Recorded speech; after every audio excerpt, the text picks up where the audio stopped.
नमस्कार बंधुरा all in one चैनेले आपनादेर सबाइके स्वागत जानाई। आशा करी सबाई भालो आछेन, सुस्थ आछेन, आमिओ भालो आछि। आजके आमी बानाबो सरू चाकरी पिठे, ताई भाबलाम बंधुदेर मध्य एटा शेयार करी। ताई ओमनी बला आर तेमनी काज। चाल नियेछि आतप चाल 250 ग्राम। और ये पिठेटा करते गेले एर मध्य बिउलिर डाल दीते हय, दिले खूब भालो खेते हय।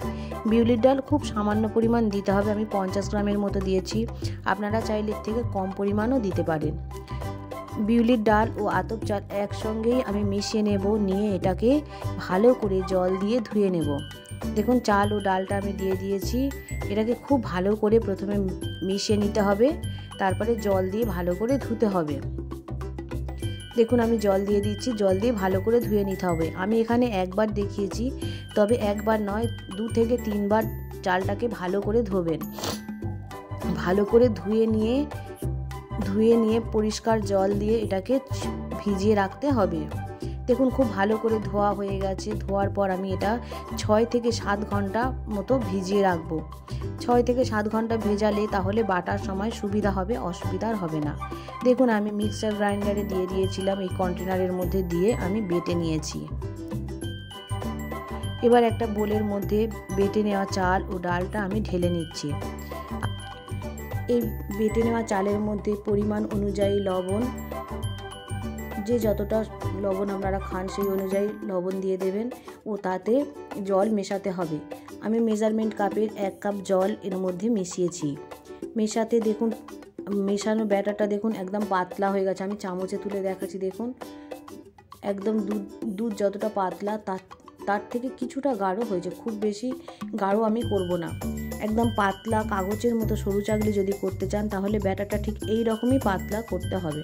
দেখুন বুঝতেই পারছেন হয়তো ব্যাটারটা কতটা পাতলা হয়েছে। দেখুন কড়াইতে আমি দিচ্ছি, একদম পাতলা হয়ে চারিদিক ছিটিয়ে যাচ্ছে। প্যানের মধ্যে আমি এইভাবে দিয়ে ফ্রাই প্যানে খুব ভালোভাবে চারিদিকে ঘুরিয়ে নেব। প্রথমে একটু তেল ব্রাশ করে নিতে হবে, অবশ্যই তেল ব্রাশ করে নেওয়ার পর ওই ব্যাটারটা দিতে হবে, দিয়ে চাপা দিতে হবে।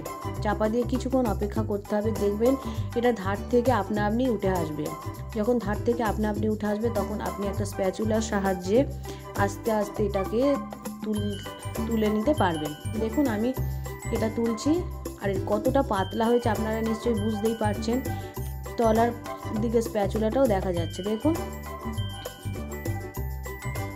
পিঠেটা একদম পাতলা হয়েছে, কি দারুণভাবে উঠে এলো।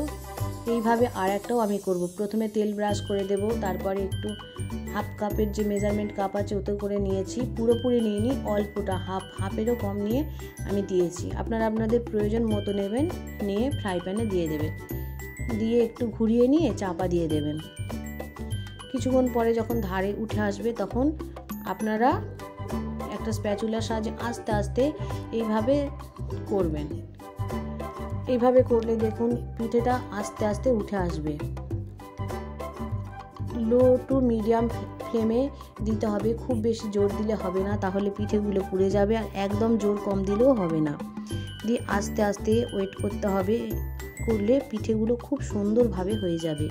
এই পিঠেটা খেতে খুব সুন্দর হয়। আমরা পাতলা ঝোলা গুড়ের সঙ্গে খাই, অনেকে ডালের সাথেও খেয়ে থাকে। তবে আপনারা কিসের সাথে খান এই পিঠেটা আমাকে অবশ্যই কমেন্ট করে জানাতে ভুলবেন না। ভিডিওটা যদি এইভাবে দেখুন, আমি আরও পিঠে বানিয়ে নেব। আমার চ্যানেলের পুরানো বন্ধু ও সমস্ত বন্ধুদের আমি অনেক ধন্যবাদ জানাই আমার পাশে থাকার জন্য। আর যারা এখনও আমার চ্যানেলের সদস্য হননি তাদের আমার পরিবারের সদস্য হওয়ার জন্য অনুরোধ রইল।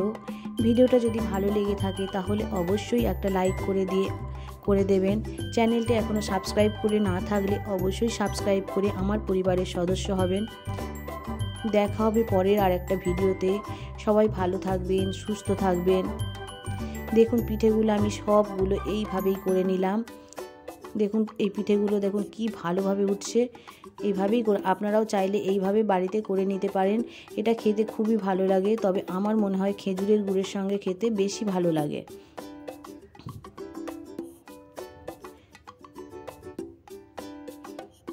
দেখুন আমি খেজুরের গুড়ের সঙ্গে পরিবেশন করেও দিয়েছি। আপনারা চাইলে বাড়িতে অবশ্যই একবার ট্রাই করে দেখতে পারেন। ভিডিওটা দেখার জন্য সবাইকে অনেক অনেক অনেক ধন্যবাদ। ভালো থাকবেন, সুস্থ থাকবেন। দেখা হবে পরের একটা ভিডিওতে।